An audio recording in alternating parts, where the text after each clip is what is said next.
আজকে সকালে উঠে মাথায় তেল মেখেছিলাম, শ্যাম্পু করতে হবে সেই কারণে উঠে সমস্ত কিছু রুটিন ওয়াইজ চলছিল, হঠাৎই একটা অ্যাক্সিডেন্ট হতে হতে বেঁচে গেছি। এই দেখো আমাদের গ্যাস ওভেন, এই যে মাঝখানের ওভেনের যে লকটা, আগুনটা ঠিক ওখানে চলে এসছে। কয়েকদিন ধরে এই ওভেনটা খারাপ হয়ে গেছিলো, তা মাকে বললাম তুমি খুঁতখুত করো না, আর এটা নিয়ে বেশি গুতোগুতি করো না, জাস্ট রান্না করো, এটা কিনে আনতে হবে।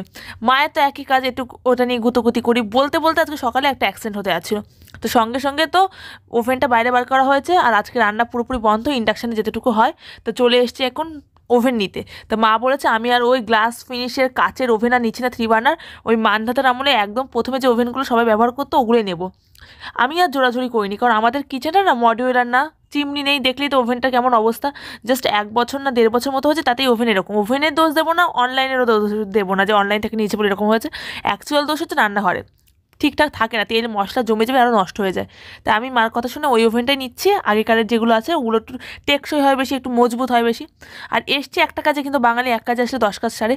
আমি এখানে অনেক পুজোর বাসন দেখছি, এটাই হচ্ছে ম্যাচুরিটি। তুমি যত বড় হবে তোমার ভালো লাগাগুলো না চেঞ্জেস হতে থাকবে। যেমন আগে আমার শুধু সাজের জিনিস, নিজের ড্রেস, এগুলো ভালো লাগতো, আর এখন ঘর গোছানোর জিনিস, পুজোর জিনিস, বাসনপত্র সব কিছু আস্তে আস্তে ভালো লাগতে শুরু হয়ে গেছে। তা পিতলের কিছু জিনিস দেখেছি, কী নিয়েছি সেটা পরের ভিডিওতে দেখাবো। আর ওভেনটা দেখো সেট করা হয়ে গেছে, এই ওভেনটা নিচে খারাপ লাগছে না বলো?